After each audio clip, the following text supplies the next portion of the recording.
I was in literally the jungles of Bali, and the tour guide turned and was like, self-love, Karamo? And I was like, self-love? I was like, yes, self-love. And he gave me the biggest hug, and I was like, you don't know nothing but me and self-love. And I was like, a win is a win.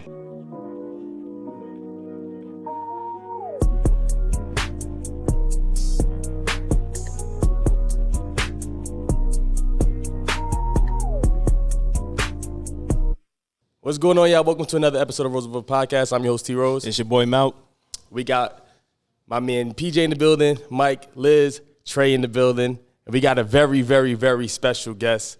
We former Real World Philadelphia Emmy award-winning co-host on Queer Eye and daytime television host of the Karamo show, Karamo Brown himself. What's up? Thank you for having us here. Thank you for being here. Thank you for being here. We appreciate you. I said this when I first walked in. Let's set the record straight. I begged you to be on y'all's show. This was me begging y'all. Yeah. You didn't come to me. I begged you. And then when it was about to fall apart, begged you a little bit more. Yeah. Just because I'm a fan of what you all do. I just think y'all are just phenomenal. I appreciate you. So First of all, there's not many hosts who would do this. But they stupid. If they don't see the content you're doing and see how grifted y'all are, they're dumb. You know what I mean? I appreciate you, man. It's amazing. It's a good feeling. We appreciate the love, man. Of course. We were preparing for this for quite some time. Yeah, Trust me. I'm with it. Trust me. So how are you? First of all, how are you been? How's your mental health been? Did anybody ever ask you that? Because you are always. I appreciate you asking that. I do have one person who asked me that, is my best friend Trey, who you shout out, who's in the building. We've been best friends for 25 years, and the reason Trey should not be in the job he does. He's a lot smarter than me, and in 2020, I basically begged him to work with me because I was like, I just need someone around who I can trust 24/7. Who just knows when I'm up, knows when I'm down, who can always just be there, like y'all best friends. Mm-hmm. So, when you have that family, you walk in and they just know exactly what it is. And so Trey has always been that support for me. And it's something that I encourage to people, not even just like in our business, in our line of work, just like period, like be true to your day ones. Mm-hmm. Yeah. Because I think sometimes people think that day ones are, like you'll find another one, you'll rebuild that. It's hard. Yeah, you play around Yeah. them kindergarten, playground games. It's not as easy, to find somebody who knows you, can trust you. And so he does. He's the person who always asks me, and I thank him every day for that because it just makes me always know that I can give a lot because I know that he'll always see if I have too much on my plate. Mm-hmm. That's good. And he's always going to tell you what it is, not beat around the bush with it. Tell you what you need to know, not what you want to hear. Yeah. Always. Yeah. Actually, I don't really have that problem because I'm usually the more one that is self-introspective. I usually got to tell his ass hey, maybe there's some room here. Am I lying? Exactly. I'm not lying. So I'm usually I call myself out. Yeah. Yeah. Accountability. Word of the month. Word of the month. So, Karamo, you are very successful, in the television world. Appreciate that. What keeps you humble? So I was funny because I was watching. Y'all seen that new Winnie Williams documentary that came out? No, I didn't watch it. Okay, so if you haven't, it's a true. I've been saying this since day one when I came in this business. The minute I left social services and decided I wanted to be in television because I always had the dream, but growing up poor, coming from a Caribbean background, growing in I never had a model of how you get here. It was very far-fetched. And so when I started to journey my way into this world and taking it seriously, trying to make a career in entertainment, I always used to say, I want money, not fame. Okay. And there's a lot of people that come in here and they say they want fame, and then the money comes later. And it was the reason I brought up Wendy is because throughout the entire documentary, she just kept saying, her parents said, all she ever talked about is how much she wanted fame. She kept saying she wanted fame, and her mental health, unfortunately, is deteriorating right now.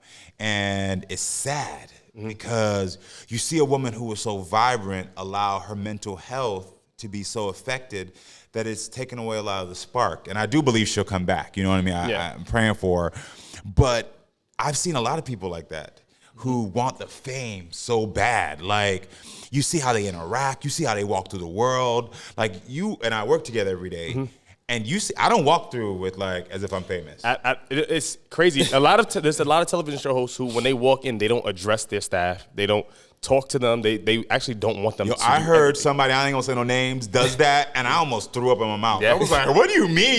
You walk by people and you don't say." My mother would slap the hell out of me if you walk past anybody and don't say good morning. Yeah. You know what I mean? Whatever the case may be. But I think a big part of that is like the desire for fame has a lot of subcontext to that. That means you want people to revere you. You want them to like, be after you. Where me, I'm like, I want the money because I gotta grow up with none. So like, and money is in the bank account quiet. You know what I mean? Like, if I walk through a room and nobody notice me, it don't matter. Because once I go home, I'm be like, hey, dollar bills, y'all still know me? Yeah. Okay, girl, I know you too, And I think that's what keeps me humble, because this stuff is, this don't mean anything. You know what I mean? What means something is how much we are, in my belief, how much we give to each other, how much we support each other, how kind we are to each other. Because like, as I was walking off my stage, for my talk show, I don't know if you know over there, but they switch out our stages so somebody else will shoot on it. Okay. And the first time I saw that, even if I would have had a inkling of being like, oh, I'm famous now, I'm like, the minute I'm done, y'all, my name's gone. Yeah, someone else. Yeah. So what, I'm gonna get caught up in your whirlwind of fame when as easy as you put my name up, you could take my name down. So that's very true. Very true. You know what I mean? You spoke on wanting to be famous wanting to be on television when you were younger. Yeah, I did. What started that though? Like, what did you watch, like Montel? Did you watch Montel coming up? I did watch. I watched Montel. Yeah, I watched all of them. I watched Montel. This is way before y'all time. You too young for this. I remember Ricky Lake Montel. I remember Montel. No, you too young for that. I remember walking by my mom. Okay. That made more sense. And I would glimpse, but I wasn't like sitting there. Yeah. So I was young too, but for some reason, I told the story before. I've always been nosy. I'm nosy as hell. And so I've always wanted to know people's business. But something about my Scorpio trait also makes me a vault. Like, so you could tell me all your business and you ain't never got to worry about like, it's gonna go back somewhere else. Yeah. Like, you know what I mean? Like, people in this room have told me their business and I ain't never repeated it. You know what I mean? Because that's just not who I am. And so seeing them be able to get people's business, I was like, you get paid for that? Like, you get paid just to sit and run your mouth. Like, I was a kid in school that got told I got good grades, but I was constantly told he runs his mouth too much. He's constantly talking. And nobody tried to foster that. Now, one person tried to say, well, where's a career that he can do? You know what I mean? Everybody wanted to send me to the principal's office. Everybody wanted to call me, a troublemaker. And luckily, I had a father who was a fighter that was like, no, you don't get to label him. And so that allowed me not to feel like this was a negative thing.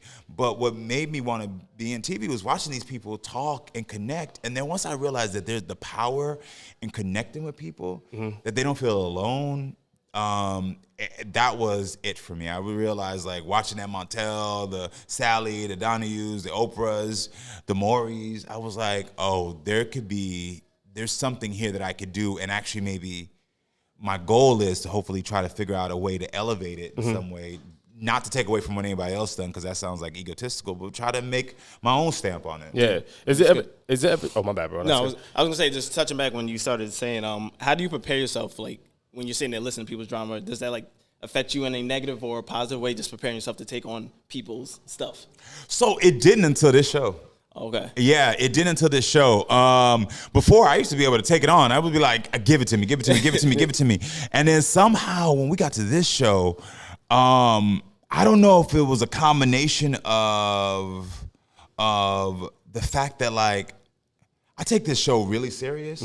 And season 1, it was rough because, like, I used to get cussed out every day by the executives that be, because we used to go overtime. Oh, yeah. You was there. We go overtime. Let me tell you what you don't want to do to an executive is go overtime on their budget, because, like, they will get upset. But it was like, I didn't give a damn if you brought people in front of me. if they went off on a tangent, my empathy mixed with my training, we were gonna go it.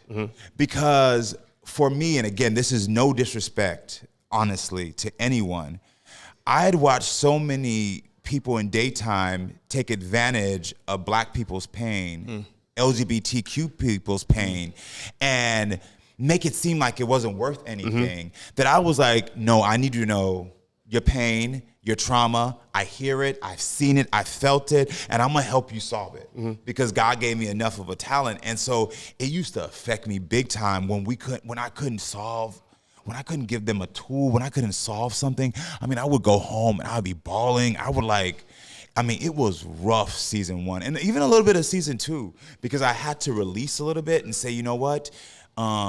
This is just the first step, which is why during season 2, I started saying, you know what? All I can do is the first step. Yeah. Because I'm so I'm on this other show called Queer Eye on Netflix. And there we got a whole week that I can you got time. You can pick at brick by brick. We got brick by brick, you know what I mean? And in the middle of it, I can be like, you want to get a cocktail? You know, you're like, oh, you want to go shopping real quick? Like, it was like, it's very calm and easy. And then here, it was like, no, come on, you got 20 minutes, the clock is going down, fix it all. And so giving myself grace allowed me to feel as if I'm able to handle it and not be overwhelmed, but understand that I do want to make sure I help them, but understand that I can only give them a first step. Yeah. And I think that's a big thing that as a young Black man, no one really taught me is how to give myself grace. Everyone taught me how to hustle, how to be strong, how to make sure I'm doing for others, be a good man, be a good father, be this, be that. But no one said, be great, give yourself grace. Yeah. I don't know for y'all, is that a conversation y'all had? Not when I was young, there's always to be strong, strong Black man. Be strong Black man. Don't let them see you weak, keep that, Same. don't let them see you pain. But as I got older, as I got older, I felt like it's all right to feel that pain and give yourself grace and adjust, and it's all right. It's all right it's okay to not to be okay. Yeah. And so it's something now that I'm constantly practicing of being like, this is a new messaging I'm giving myself is that I have to give myself grace. And it's something I'm trying to really make sure that I'm just discussing openly because people need to know that even at this point of success in my career, I'm still trying to give myself grace because a lot of times I'll find myself feeling like I'm failing my mission or what I feel like I'm supposed to be here doing. And I'm like, no, I'm just supposed to show up every day and do the best that I can. And what will happen if my intention is pure in it. And so it's a lot of giving myself grace. And that's where I'm at. You know what I love you brought up? There are a lot of talk shows that people thought would make Black people look bad. And I'll say I'll never forget this day. It was this season, actually. We always get guests that curse. And you allow that, which is fine. You let them get their protocols. Some people are, that's how they speak. That's how they communicate. You never judge them for that. Yeah. Whenever it gets too far, like people try to fight, is when you're like, yo, hey, we're gonna remove you, and we're gonna keep this person here. I'm gonna talk to you, and you talk to people separate. I love that. Yeah. Because appreciate it. And you really care about the way that we look on TV. Yes. Agreed. Because Most people like to fight, but. We ain't got to put our business out there like that always. You know what I mean? And also, that's not how it constantly is in our families. Like, I've seen many a times my aunts, uncles, family members, people in my community, they've gotten into arguments, and it does always come to blows. You know what I mean? We are not all 90s movies where it comes to, fighting and gunfight. You know what I mean? Like, it just does not happen that way. And again, this is no disrespect to any other show, but you've had enough of that. You've had enough of that. And the thing is, I'm not also trying to sugarcoat because what I also hate is for people to make Black people feel like we all got to be perfect. So when you said the cussing, I have a very educated, very, very intelligent, has 3 master's degrees. I was working on her doctorate, aunt who is... just the fanciest. But you put some brown liquor on her ass, and she gonna cuss out anybody on the side of the street. Does that take away from her intelligence? Not at all. Does it take away from her accomplishments? Not at all. But that's the way she feels comfortable in those moments to express herself. And what I realize is that we have been so defined by our language that we now get afraid of it. That's why we talk about code switching. And I'm not afraid of Black people's language. I will never let them disrespect each other. I will let you speak your truth. But then once it gets to the point where it's just, stupid. I'm just like, okay, separate it. This is dumb. Yeah. You don't need to be here anymore because there's no effective communication. You know what I mean? And you've seen many times on the show, I'll just be like, this is a waste of my time. What are we doing here? Yeah. Y'all came here to act the fool. We're not going to do this. Yep. You know what I mean? I've heard you say that. Why are we here? Why are we here? Why are we here? Why are we here? Why are we here? So after dealing with people all day, how do you decompress? Me? Yeah, how do you decompress? I'm hearing everybody's drama. Like, you're like, all right, I'm going to go home. I want to have a good weekend. How do you not bring that home to your relationship, into your household, into your family dynamic? How do you do it? Well, it was a lot of practice. It was a lot of practice of understanding that. It started with my kids.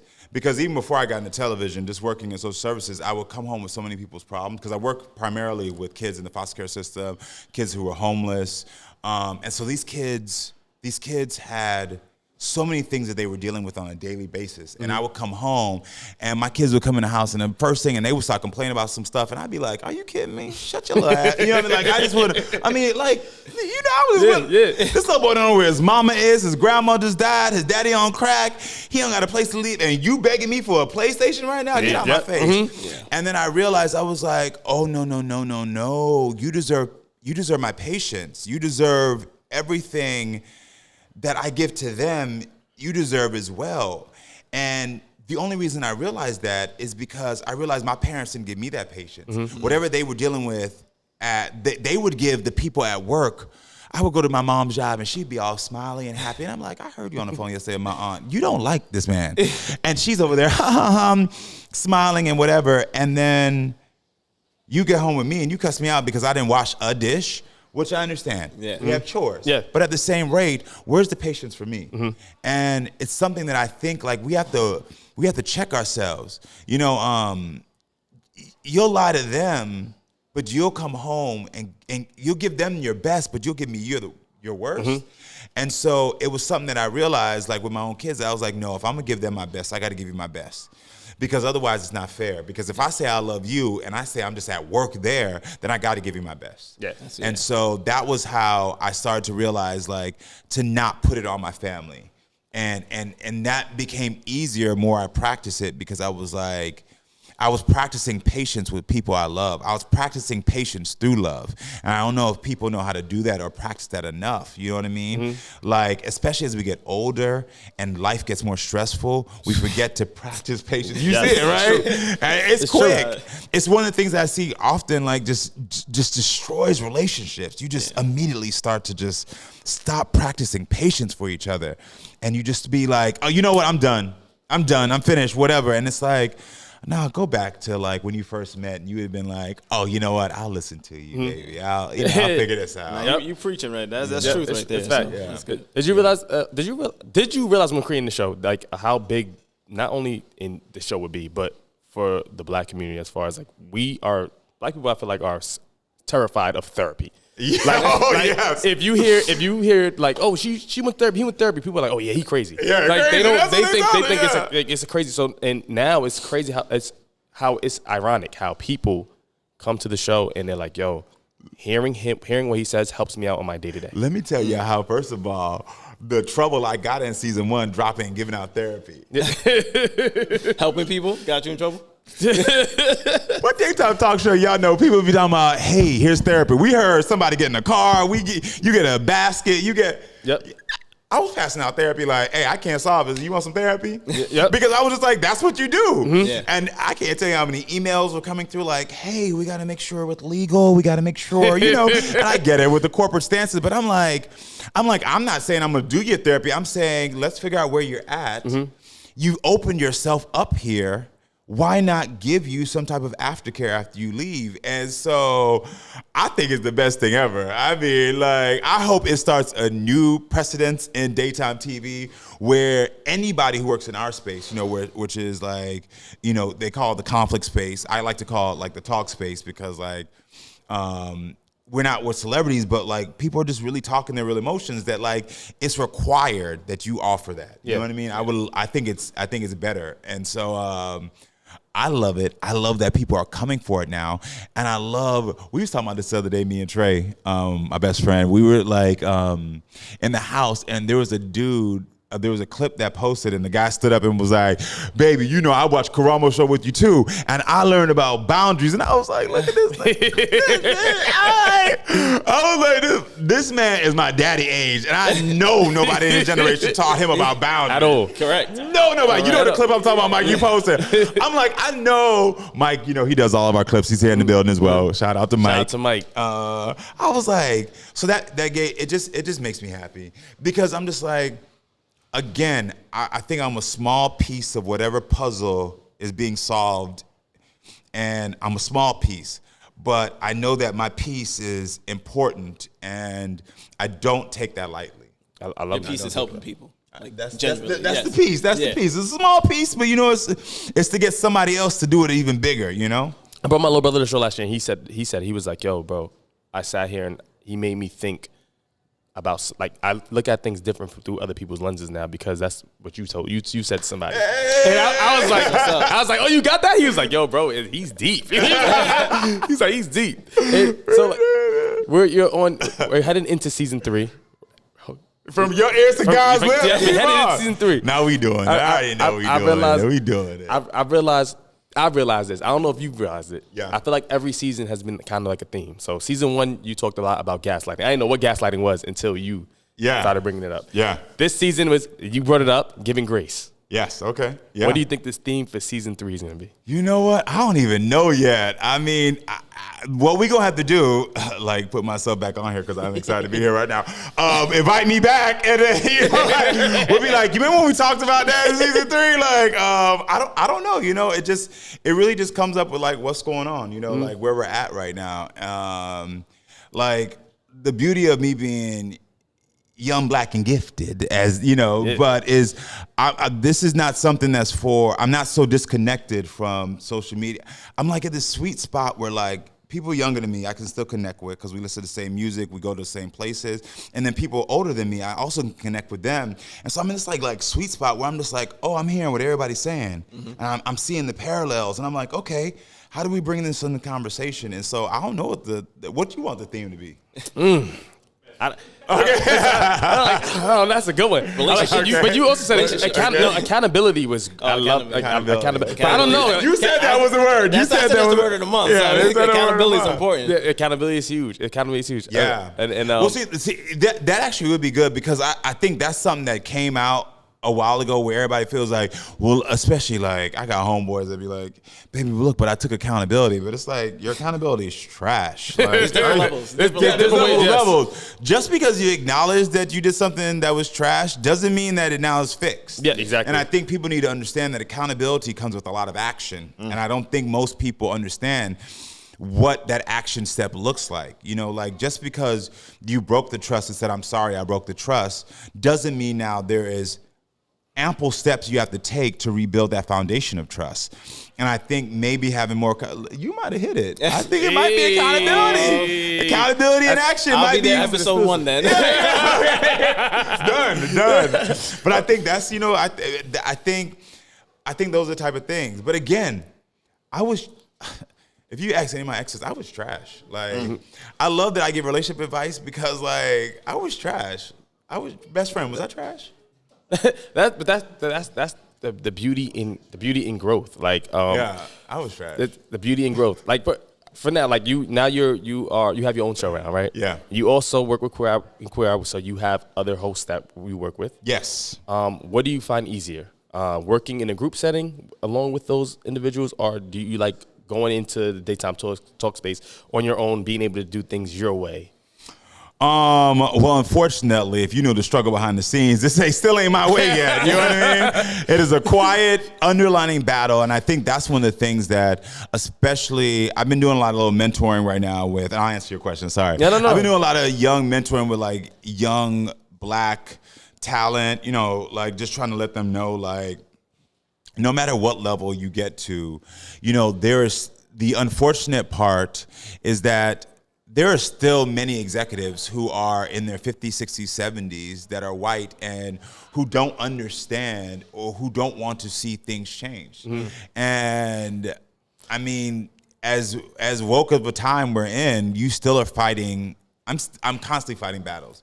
And I think it's been the easiest out of all fighting battles at NBC, if I can be real with you, because I do think also having majority of women be in charge gives an empathy and an awareness that has helped me to have changes in my show that I don't think would have happened if there would have been older white men in charge. And that's just real. You were there every day. You see, like, we did something on my show today that like nobody in the conflict genre space has done. You know what I mean? You're right. And I'm like, they see the growth, they see where things can go. And those are women that were like, oh, I see this. And so, but with that being said, there's still things that like I'm constantly fighting that the show that I want ultimately, I'm not there yet. But to answer your question, which one do I like better?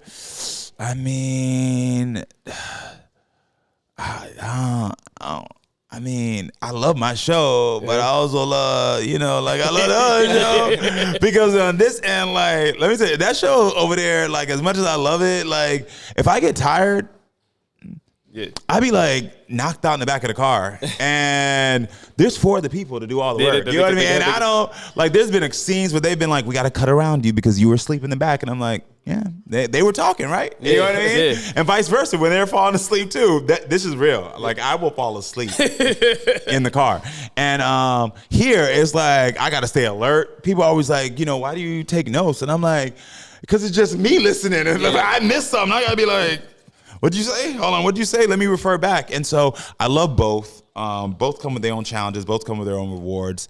I can't pick right now. Ask me next year if I still don't get nominated for another Emmy for the talk show, and then I might I'm joking. We speak that consistent. We getting the Emmy. We getting the Emmy. It'd be nice. It'd be nice. You getting the Emmy. You mentioned. You said we getting it. You know what I mean? You're a vital part of this team. Hey, listen, we getting it. You know what I mean? Listen, that's gonna go on my resume. Emmy award winning. Exactly. Show. You know what I mean? All right, listen. But we're doing it. You mentioned having women. You have a all-woman team other than Trey. Yes. Who helps you out at the show? Yeah, it's majority women. Okay. Yeah, majority women. How big is that impact on you? Like even with Sanaj and Jackie and Maya. It's really big. Well, first of all, like one of my big priorities, and I normally don't talk about this publicly, but like this is a space that I don't mind doing it. Like it's very important for me, and this is because it was done for me. And how I was raised, I like to make sure all of these women have opportunities to bring them up. Like we're pretty pro-black at the Karamo show. I love that. The way we talk, the way we support each other. You know what I mean? I don't really let stuff slide there. And I think it's also important. Like we get opportunities, and we're told about opportunities and given stuff. But for having women around me, especially black women around me, it's important. It's the only thing that has saved my life. You know what I mean? Like people forget that like we're in a different time now, and things are getting better for the LGBTQ plus community.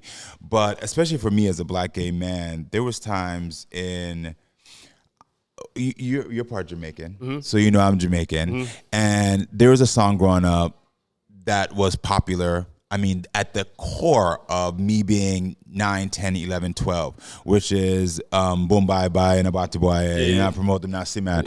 So this song was Buju Banton. I'm talking about this song was, I want you to imagine like Drake playing on loop. Like you would be like, oh yeah. But the song is like basically saying, kill every gay man and shoot him in the head. And you have every uncle, aunt, mother, and father whining to it, dancing to it. And you're right there as a young gay man. You're like, you're basically saying, kill me. And so for me, that was difficult because I never knew where to feel safe. And I realized the safety, majority of the time that I ever felt, was always from black women who have always in our culture protected us as black men. Whether we were straight, gay, no matter what. They have always, whether they have wanted to or not, and I don't take that lightly. And so when I surround myself with black women, it's because I'm always saying thank you to them. And that is genuine in my soul. It comes out through my actions. I hope they feel it comes through my actions. Because in moments in 11th, 9th grade, 10th grade, where I was nervous as somebody might, even though I was always big, I still had that fear of like, what about, my teammates turn on me? Because one of them think that I'm looking at them, even though I'm not. Yeah. And I was like, what's gonna happen then? And it was always the safety and comfort black women that always made me feel like, oh, don't worry, we got you. Don't worry, let them try you. You with us. And it always gave me this safety. And that's why I make sure I surround myself. And it was also the first place that I felt like I can be empathetic and feel safe enough to talk about who I am, what I'm feeling, without being judged. Because me and my homeboys, we did it, but we didn't really know what we were doing. Yeah. And now we're getting my homegirls, and they were like, oh, yeah, talk about it. And I'd be like, okay. And they'd be like, cool. And so that's why I surround myself. I love that. Yeah, that's nice. But did we always close out with this question? What's the toughest thing you rose above to get to the point where you're at now? The toughest thing I rose above to get to where I am now, I'll tell you, is self-doubt. Self-doubt. Or on top of that, maybe it's that thought that maybe my dreams wasn't going to happen. Maybe I'd already missed it. Again, that goes with the doubt. It was that idea of like, am I hustling? Am I really going to make it? Like, the opportunity seems so far. I mean, I'm very transparent about my story that, like, I remember when, Trey, I'm going to tell the story. I don't think I ever talked about this story. So when I moved back to California with my sons, I'm single father to, I was 27? 27 years old. I had no money. And so I was moving to this apartment. I was like, what the hell am I supposed to do right now? I ain't got no money. And I called Trey and I was like, Trey, I need a fridge and a couch.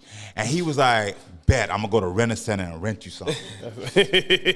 Yo, That's love. Love. Because he ain't had no money either. Yeah. And so we in Rent-A-Center putting $30 on a refrigerator that was $600. A flat screen. Oh, we did get the flat screen TV. that flat screen TV was like $500, and I ended up spending $3,000 because that Rent-A-Center thing is a scheme, a scam. You know what I mean? Yep.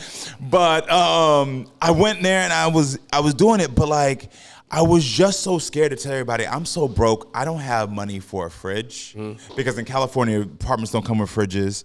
I didn't have money for a TV. I didn't have money for a couch. But I just had money to pay the bills and feed the kids and get them school supplies. And I kept thinking to myself, like, I can't go after whatever dreams I have because I got to make sure that they are fed. And that self-doubt kept me for a while of not pursuing my dreams. And the thing that made me overcome that is one day my son came home and told me that he wished he was somebody else. And I was like, what? Yeah. He was like, well, because their life is better. And I was like, but your life is perfect. And he was like, what? And I was like, no, your life is perfect. And he was like, do you think your life is perfect? And I was like, Kids will hit you with a bat. I mean, you wait till you start talking. I know. Wait till you start talking. And you're going to be hit with some stuff. That mirror your kids give you, ooh, that is real. And it wakes you up. And it made me realize that I was like, well, I can't be afraid of going after the life I want if I want my kid to love his life. And so I had to overcome that fear. And I'm so thankful I did because now I'm here with y'all on y'all amazing podcast and we rocking and we've been successful and that's what we do now. You know what I mean? You doing your thing, man. You doing your thing. Karamo, thank you so much for coming through, man. And tell the people where they can find you. You can find me on Instagram at Karamo, Facebook at Karamo, Snapchat at Karamo, Twitter at Karamo, Karamo. I don't know why I did that like I was a rapper. Hey, you can spit some bars if you want. Spit some bars. I get in that mode too. Same thing when we had the show, and I'd be like, put your phones away. I'd be like rapping this sounds. I'd be like, what are we doing here? And then you can catch me 5 days a week. Check your local listens nationwide on the Karamo Show, or tune into season 9 of Queer Eye on Netflix, streaming worldwide, which is also crazy. I know let me tell you something. Insane. It's the wildest thing. I was in literally the jungles of Bali, and the tour guide turned and was like, self-love, Karamo? And I was like, self-love? I was like, yes, self-love. And he gave me the biggest hug, and I was like, you don't know nothing but me and self-love. And I was like, A win is a win. Yeah, a win is a win. Take that. That's it. That's man. Thank you so We much. appreciate it, Thank man. you for the Yeah. time. Appreciate it. Hold on, can I just, before y'all let me go, I just have to give y'all your praise. Like I said at the beginning, I beg to be on this podcast. I listen, I watch. Y'all are just the voice of the generation. Y'all are superior in the conversations y'all having, thoughtful, groundbreaking, new, fresh. I'm excited to be part of y'all journey, watch y'all grow. Y'all are the best. We appreciate it. I can't wait to share this out to my audience. Y'all are just the dopest. Nah, And we so appreciate it, man. thanks for letting me in. If I got any friends, y'all put the word in. Oh, please. Just let me know. You know what I mean? Just let me know. Yeah. Just let me know. It's nothing but, you know what I mean? I really just give y'all roses because I listen to a lot of podcasts and y'all are what this culture needs, what the culture needs, what the world needs. Y'all are just the best. And so thanks for having me on. No, thank you again. And shout out to La Pearl for letting us do Yes, this here. yes, seriously, shout out. So thank you guys. We are signing off. Love y'all. Peace.